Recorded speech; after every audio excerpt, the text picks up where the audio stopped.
We got destroyed. And Deshaun Foster might not be ready, but let's calm down, UCLA. Let's improve. UCLA. UCLA. Boy family, you know the place to be. UCLA fans, it's GAV.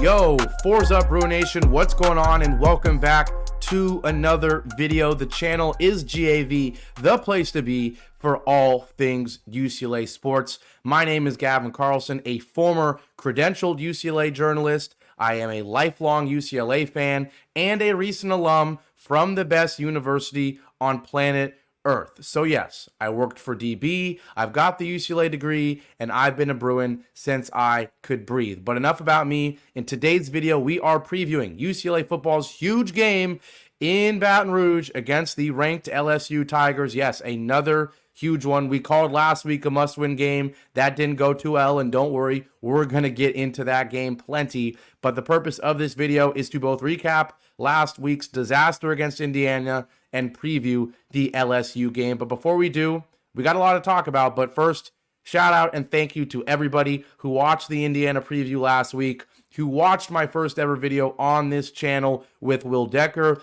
and the more than 5,000 people who went over to the Locked On Sports Los Angeles YouTube channel and watched my live post-game show, the Locked On UCLA Postcast over there. It was, I don't want to say a great time, because recording the video, I was furious. I had just gotten back from the Rose Bowl, from watching that massacre, and from being very upset. But I was very raw and authentic in that video, and a lot of people appreciated it. So if you're not one of the more than 5,000 people who watched that already, go check that one out. But enough talk about that. Let's get into the current state of affairs. Indiana absolutely destroyed our Bruins. I was there. A lot of Bruin fans were there. A lot of Indiana fans were there. And a lot of people were watching this one live on NBC, and not a good Big Ten conference debut, not a good debut for national TV for Deshaun Foster and the Bruins. They got racked. They got destroyed early and often. And we're going to change things up here. I'm going to talk about LSU if this is an LSU preview, but I want to focus on UCLA. Because this game, we know UCLA is a more than 3-touchdown underdog, so nobody's expecting UCLA to win this game. And of course, the scouting report of LSU is important, but this is about seeing a different, an improved UCLA team under Deshaun Foster after the disaster we saw last week. So I'm going to change things up on you guys. We're going to actually watch the highlights of last week's game, and I'm going to break it down for you, the key takeaways, what UCLA needs to improve before we talk about LSU. So there you go. You can see it, the game right in front of you. Now you can still see me as well. And let's break this one down. If you did not watch my preview last week, first off, go watch that. But if you didn't, coming to this one, I was afraid of Indiana's receivers. I talked about their 3 receivers. They have like 5 or 6, and they all balled out in the game last week. Curtis Rourke, the quarterback here, makes a good throw. And my read coming into the game was that Curtis Rourke was a solid pocket passer, but if you got him to 3rd and long, he would struggle. Here's a 3rd and long. The exact situation I want us to be in. Oh, wait, it does not go well at all. So let's go back and see what happens here as Elijah Surratt converts the 3rd and 19. You see here, Jalen Davies on the bottom of your screen, exactly where he should be on a 3rd and 16. He is sagging off, giving plenty of space to Elijah Surratt. But why in the world does he do what he does after the snap here? Once again, this is the exact situation.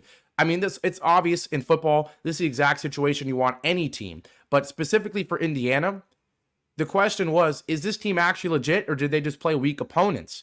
And specifically, against a quote-unquote legit team in UCLA, how would this quarterback respond to difficult situations? Well, he gets one here, and the problem is Jalen Davies gets him a gift. You see right here, I freeze the screen. He's forcing the guy sideline. Okay, I don't really understand it, though. It's 3rd and 16. Do you know how perfect the timing would have to be on this route, on this throw, for Jalen Davies to get beat sideline on 3rd and 16?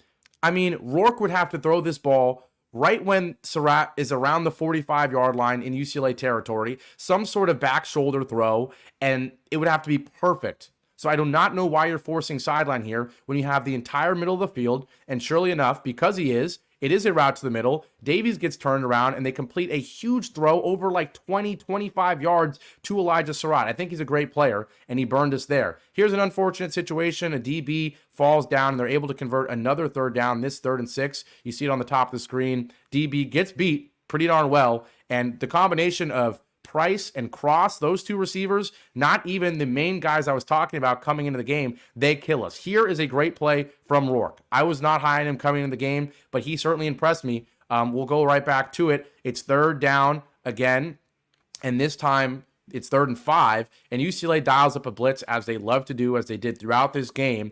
And this time the blitz did kind of work because you see the linebackers about to drill Rourke. We freeze it there. The problem, it's 3rd and 5, and you give a lot of cushion because it's one-on-one coverage, and you don't want to get burned for a touchdown. But it's 3rd and 5. I'd rather see you press up. If you get burned for a touchdown, who cares? It's basically the same thing as what happens here because Surratt catches the ball at the 8 because he runs a good curl route and because Jalen Davies gives him way too much space. And it's 1st and goal from inside the 10, and Indiana's in business anyway. And surely enough, you'll see it here, 2nd and goal from the 3. I mean, that's easy money, as you see right there. You'll see in the replay as well, they just run a classic rub route. That's what you see in short yardage situations, whether it's a goal-to-goal situation or a 3rd and short, something like that. Classic rub route here. Surratt bumps the corner, and the corner is not able to catch up to, I believe that was Cross there for a touchdown. Now, before we watch this disastrous play, because oh my, it's a disastrous play, what's the takeaway from that first drive? It's 3rd and 16, and you don't get off the field. You don't get off the field if you're Jalen Davies and this UCLA defense on 3rd and 16. That is unacceptable. If Davies does what he's supposed to, if he does not give up a 25-yard play on 3rd and 16, UCLA gets off the field. They have the momentum. The Rose Bowl that I was in with the student section, while it certainly was not full, there was a lot of people in that stadium, of course, in the Rose Bowl. They would have been fired up. You get a stop, Deshaun Foster era, Garber's coming out, probably in better field position, and a chance to go make it 7-0. And imagine if it's 7-0 or even 3-0 UCLA. The Rose Bowl's rocking even more. You've got a lead, and things could go completely differently. But instead, it's 7-0 Indiana, and then this happens on the first play of the Deshaun Foster conference game era for the offense.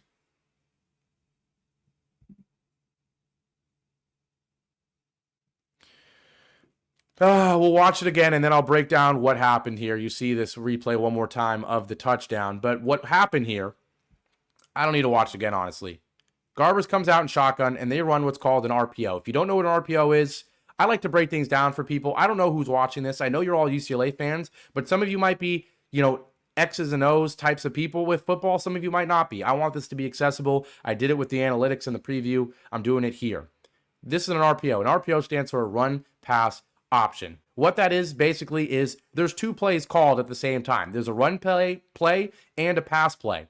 And what the quarterback's job is to look at a specific defender or 2 kind of in between the 2 options, and based on what those defenders do after he snaps the ball, he makes a decision. Now, in this example, you'll see the 3rd defender from the top. He's at around the 22-yard line, right on the B, the Big 10 logo right there, right on the B. That's the guy that Garbers needs to read here.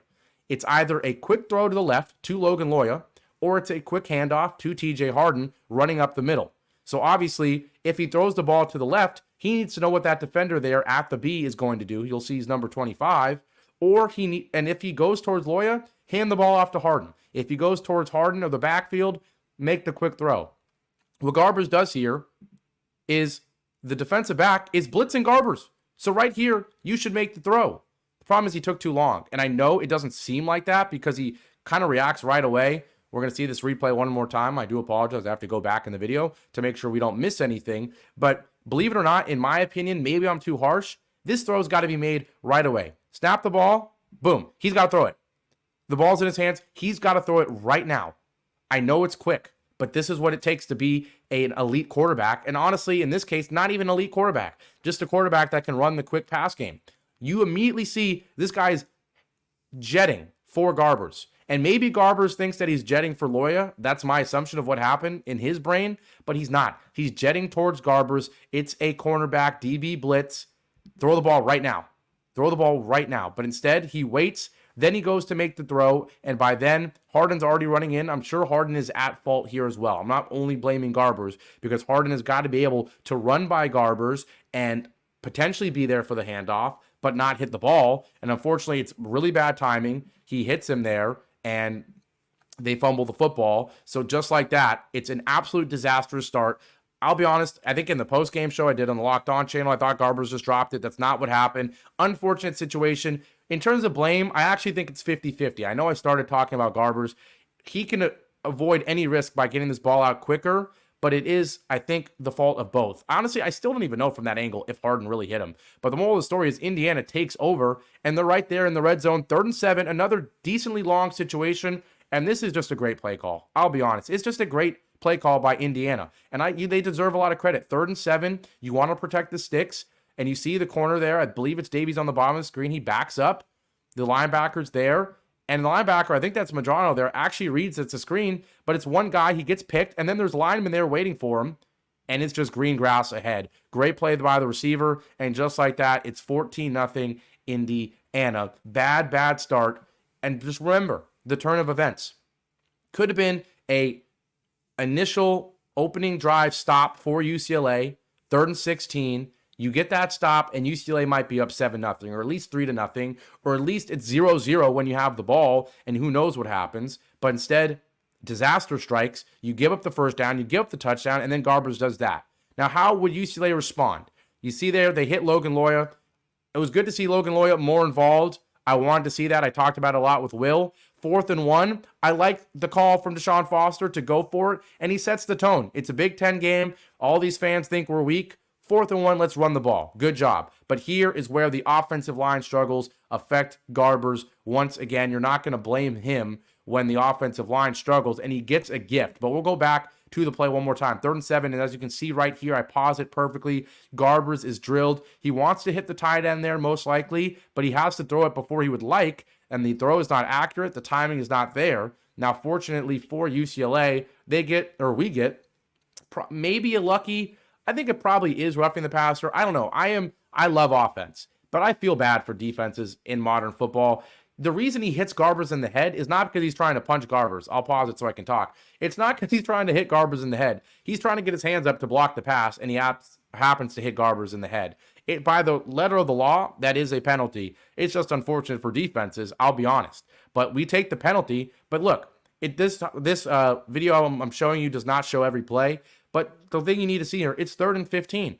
1st and 2nd downs, not good for UCLA. And this is a situation Indiana was able to convert, but most times you don't convert it. UCLA does not. They actually do a decent job. I'll give Bieniemy credit. You get half of it back with the creative tight end screen, Matavao, an athletic guy, and Bagani misses the kick. This one really hurt because all the life was sucked out of the stadium when UCLA falls behind 14-0, when Garbers does what he does. But if you at least make that field goal, you get to hear the fight song, you get to see the flags come out, there's some celebration, it's 14-3, you're certainly still in this game at the end of the first quarter.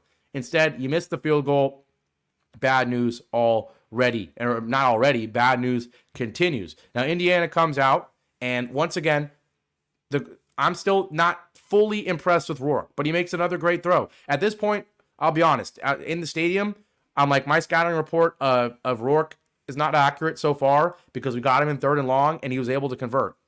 I mean, we have to watch that again as much as I don't want to.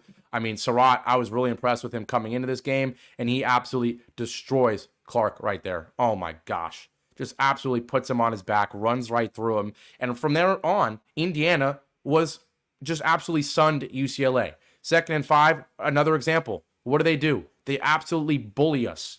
They bully us. We looked like the powder blue team that Ed Ogeron was talking about.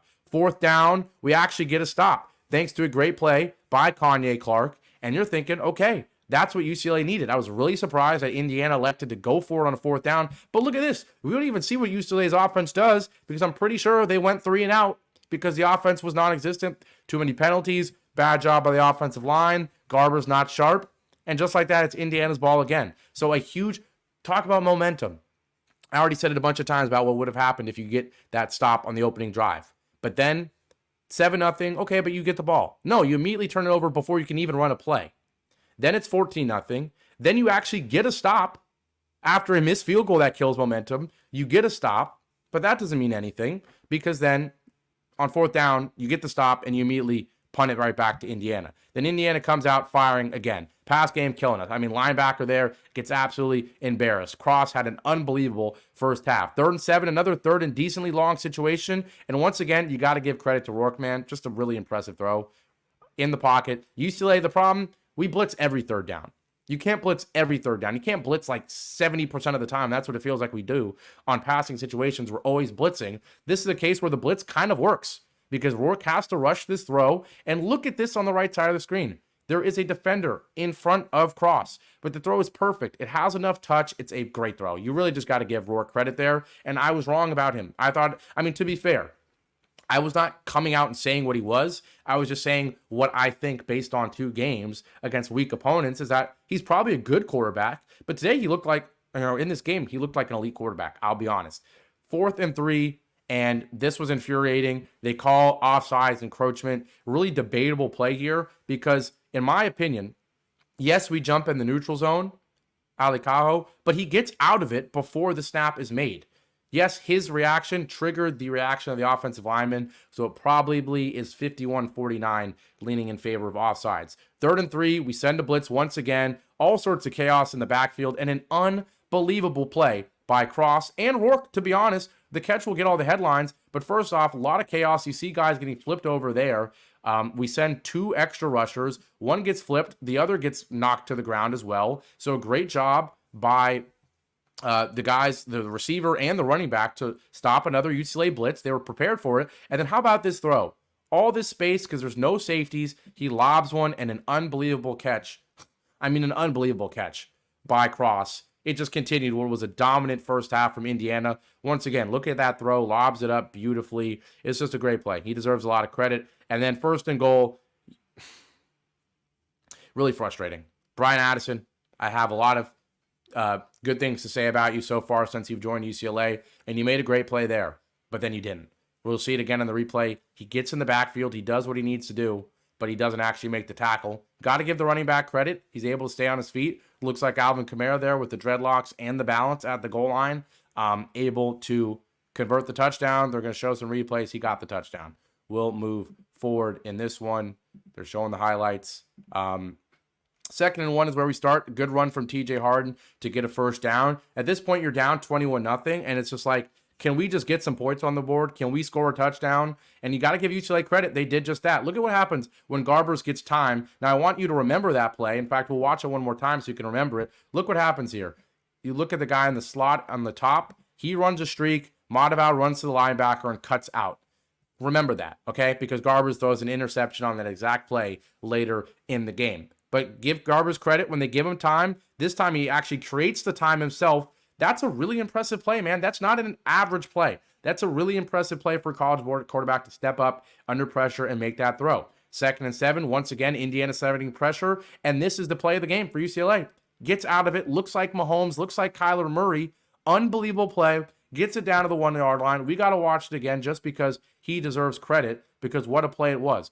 Indiana sends pressure. He spins away from 2 tackles, then shows some speed, changes direction. Garbers has that sneaky athleticism. Will Decker likes to say it's Brock Purdy. It might be one step above Brock Purdy. What a play. What a play. He's kind of got Patrick Mahomes types of agility where it's not crazy, but it works. And then TJ Harden able to punch it in to make it 21-7. You see the Rose Bowl there. There's momentum. I know there weren't a ton of people in the student section, but the stadium was relatively full other than the student section. There were certainly Indiana fans helping that out, but it's 21-7. You have some momentum.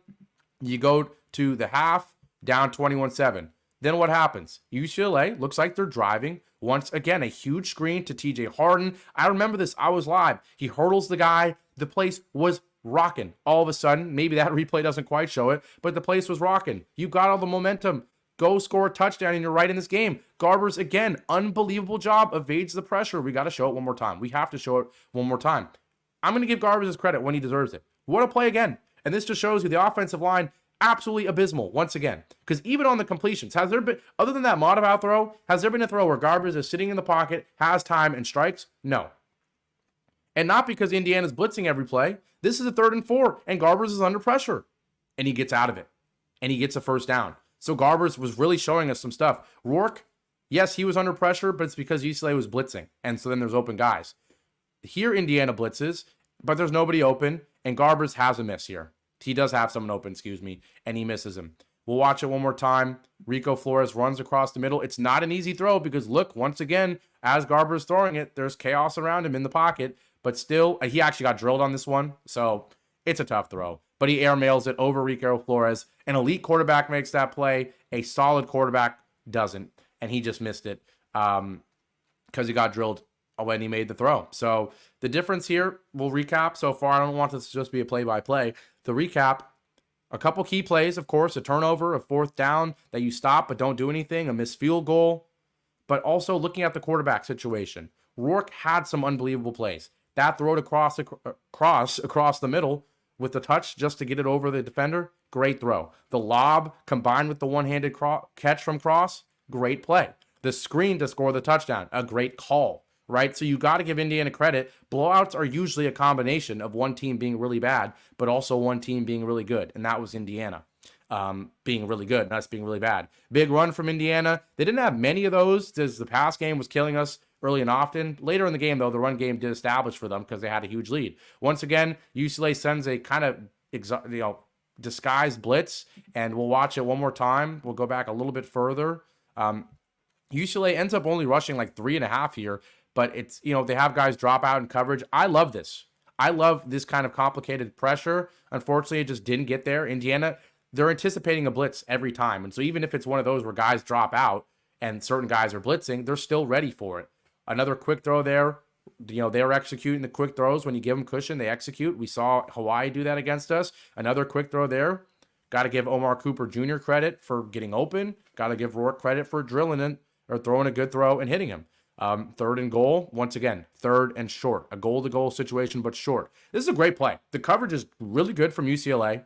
It's an out route from, I don't believe that's Omar Cooper Jr. That's not. But it's an out route to their fifth receiver that made a play. They have all sorts of receivers. And that's just great throw and catch, right? Looked like that Aaron Rodgers throw to Garrett Wilson on Thursday Night Football. So it's 28-10, and this game kind of feels over, right? UCLA, if they come down here and score a touchdown, they're certainly in the game, but you kind of need a touchdown. And fortunately for us, the run game gets going, back-to-back great runs there. You see, TJ Harden shows us something, but it's 3rd and 14. A must-get tough third down, and guess what? We get it. An unbelievable hit to J. Michael Sturdivant's head. It was going to be a great throw and catch if he doesn't get drilled here, most likely. He gets drilled in the head and he drops the ball. Maybe it would have been knocked out legally, but it was not legal. This was targeting. I usually am maybe a little bit more friendly to defenders than the casual football fan because I know how hard it is. But it was targeting. They didn't show the replay, but it was. 3rd and 8 here, and just an absolute disaster. Honestly, in my opinion, 4th and 8, I would have liked to see Deshaun Foster go for it. Let me know in the comments. If you're here, let me know in the comments what you think. Down 18, you're going into the fourth quarter now. It's 4th and 8. You're inside the 20. This feels like a go for it. What does a field goal do? Yeah, it makes it a 2-score game, I guess. But your defense has not shown enough to think you can get back-to-back stops, and your offense has not shown you enough that they can get down into the red zone 2 more times and score touchdowns. This is like as close you've been to the end zone all game, other than the touchdown drive.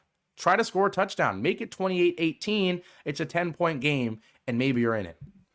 Deshaun Foster, he was conservative at times in Hawaii's game. The game against Hawaii, he's conservative there. Another great play by Indiana. We blitz off the edge on 2nd and 2. Not smart, in my opinion, there. Why are you blitzing on the edge on 2nd and 2? We blitz off the edge again on 2nd and 6, and this is just a good offense.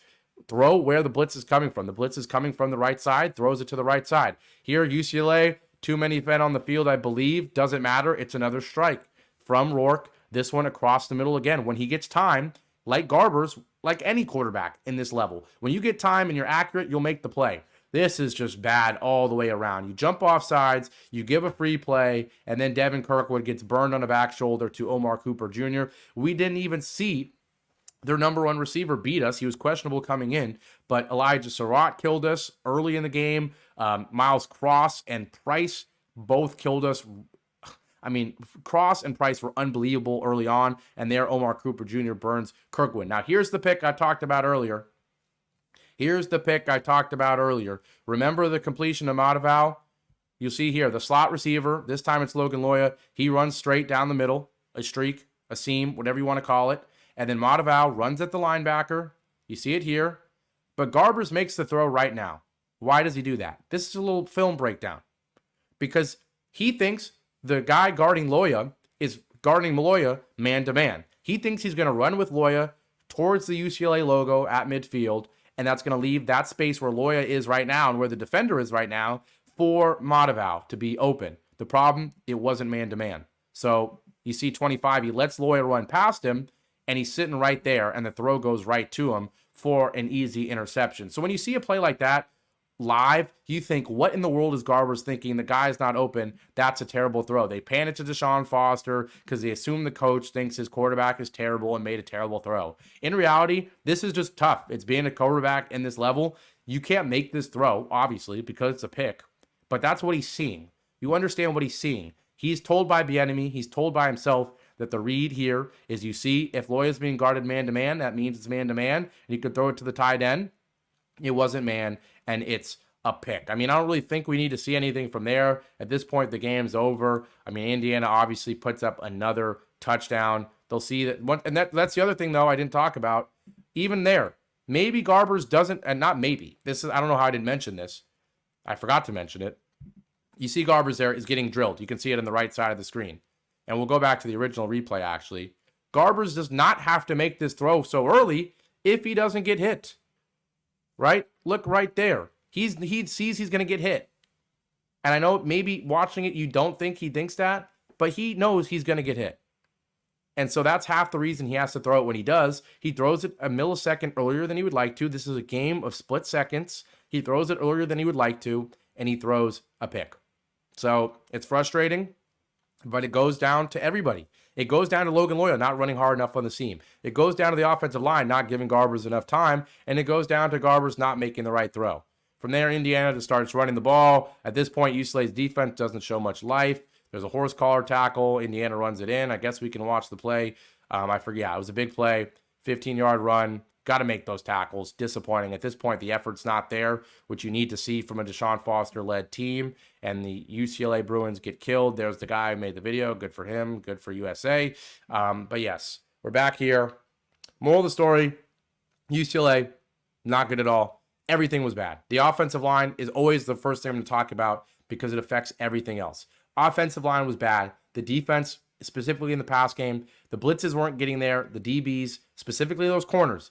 I've said for years that I think Jalen Davies and Devin Kirkwood both have NFL talent in them, but they have not shown it throughout their whole career.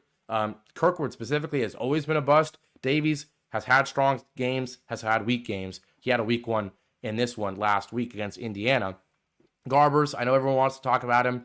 He's not been good enough, but it's everything around him. It's Bieniemy calling horrible plays against Hawaii. It's the offensive line being awful against Hawaii, and it's Garbers having two awful picks. Today, an awful pick, an awful turnover on his first play, but all miscommunication. The offensive line's bad. The play calling could be better. So everyone's at fault, and that ultimately goes to Deshaun Foster, the head coach. Now, let's quickly preview LSU. I don't got the slides here with pictures. You know who LSU is. You didn't really know who Indiana was, so I have to tell you. LSU, what I will say, they have a receiver, Tracy, number 2. He's unbelievable. He torched USC, big, long touchdowns. He torched South Carolina a couple times. Tracy is going to be a problem for Kirkwood or Jay Davies, the same way Elijah Surratt was, the same way Cross was. They don't really have a number 2 as good. I believe their number 2, if I remember correctly, is Anderson. He is solid as well. LSU is known for being wide receiver university. And so I'll be honest, I am pulling this one up just to get the name. Yes, it is Aaron Anderson. This season, he does have a touchdown and 223 yards. So he's certainly been impressive. Against SC, he had 5 for 64. Against South Carolina, he had 5 for 96. And that's in addition to Tracy, or I've been saying Tracy this whole time, excuse me, Kyron Lacey. I apologize. Kyron Lacey, he's been unbelievable as well. He had a huge game against USC, 7 for 94 and a touchdown, 5 for 16 in the second game, and then 5 for 63 and a touchdown against South Carolina. If you didn't watch either of those games, I'll break it down real quick for you. SC, it was a great game. A couple chaotic plays. Lacey was unbelievable. The defense for LSU looked okay. They just had a couple costly mistakes. That really, the main takeaway there is that Brian Kelly did not coach the team well enough. And that's why he was so angry in the press conference, if you saw that. He did not coach the team well enough, in my opinion, because there were a couple really questionable plays. The quarterback, he actually is not terrible. He kind of reminds me of Garbers, a guy who has sneaky athleticism, who doesn't actually have the best pocket presence when he's in the pocket, but if he can move just the slightest bit, he changes, right? Garbers, when he's stationary, you think he's a pocket passer. He's actually not that great when there's someone running at him, but if he's able to evade, he's pretty darn good at evading and running out and making plays. Their quarterback is similar in that regard. So, gotta be afraid of LSU's offense. Always gonna have great receivers. They do it every season, and they also have a quarterback, in my opinion, in Nussmeier. I've been delaying to say his name because it's hard to say, but Nussmeier is solid, okay? He's going to make mistakes every once in a while, but if you, in my opinion, despite talking about the receivers and the quarterback, if UCLA does not stop the run game, this game's over. Because if LSU can run the football, there's nothing UCLA can do. Their receivers are more talented than our corners, and their O-line is going to give their quarterback enough time. Specifically against our pass rushers has not been great. Unless we're dialing up magical blitzes, we're not going to get pressure, and we're not going to lock up the receivers in short situations. So you got to force long situations, specifically by stopping the run game. LSU loves to run play action. They love to run the ball out of shotgun inside zone and then play off of that. You'll see they run this patented play where they fake the handoff. He sticks the ball out like they all do in college football, and the quarterback takes like 2 steps to the left and then immediately throws it across the field to the right to the tight end, because the tight end looks like he's blocking for the run. It's a play action. The tight end slips. He hits him. They did it like 5 times against SC. They scored a touchdown one of the times. They did it a couple times against South Carolina. If you didn't watch the South Carolina game, they got lucky. Okay, LSU got lucky. South Carolina's starting quarterback, who had a huge 60-plus yard run, he got hurt, and their backup was not as good. They had a big 60-plus yard run by their running back as well. So LSU got lucky. They were down, I think, 17-0. They came back and won the game because of a quarterback injury, but they did fall behind early because of a couple big touchdowns by South Carolina, a couple big plays. So I think LSU is better than the team that barely beat South Carolina's backup quarterback. I think they're better than the team that barely lost to USC. I don't think they're a top 10 team, but they're a top 20 team, and UCLA is so far from that. So that's why we're 3 touchdown plus underdogs. I'll be honest, I don't have any more fancy graphics about the predictions and everything. I'm just going to tell you straight up, I do think UCLA is going to lose this game. I don't think we're going to lose by 23 or whatever. I hope it's less than 3 touchdowns. But what I do want to see is I want to see the offensive line play better. I want to see the play calling tailored to the offensive line a little bit more. The run game has not shown up at all. We need to establish the run game. I know the offensive line is a big reason why, but you got to try to establish it early, because if you don't, it's over. It's over. So try to get the run game going early, play off of that, give the offense some confidence, and maybe you can keep this one close. Defense, like I said, if they have a run game, it's over, because you're not going to stop the pass game. If you can make it a one-dimensional game, shut down the run, then maybe your defense can survive against the talented receivers and the quarterback. But that's all for this one. Thanks so much for watching. This, once again, is a GAV YouTube channel. That's my preview of the LSU game, which was really a recap of Indiana. They're not all going to be like this. Of course, the last week's preview of Indiana was a preview of Indiana. I told you everything you needed to know. I gave you the analytics. I gave you the success rate. I gave you all that. I gave you a breakdown of their coach, the roster, the wide receivers, their key players. This one, I wanted to talk more about UCLA because we got to figure things out on our end. But I'm going to wrap this one up. Long preview. Hope you guys enjoy it. Please, please, please, if you like this video at all, leave a like. If you liked this video, or if you maybe didn't, leave a comment telling me why you liked it or why you didn't. A lot of you have been already. I appreciate that. But keep doing that. And above all else, if you like the video, if you love UCLA, like I do, as a lifelong Bruin, a alum who just graduated a couple months ago, and a former credentialed UCLA journalist, I'm the guy that you want to follow, because I'm going to give you what you need about the UCLA Bruins. So please subscribe. It would mean the world to me. This is not a part of some company. I am a part of the Locked On Podcast Network, but not for this. This is all about me. Okay, I'm doing it all myself. I'm recording it myself. I'm using my own software. So if you appreciate me trying to create a community for Bruin fans and be a voice for Bruin fans, for UCLA Nation, then show that appreciation by hitting the subscribe button, by liking the video, and by commenting as well. Leave your support, and we're going to build this for the Bruin community. All right, I'm Gavin Carlson. Thanks so much for watching. And hey, let's shock the world this Saturday and beat LSU. Why not? At the very least, though, let's show some improvement. All right, take care, everybody. Go Bruins. 4's up. Let's do this.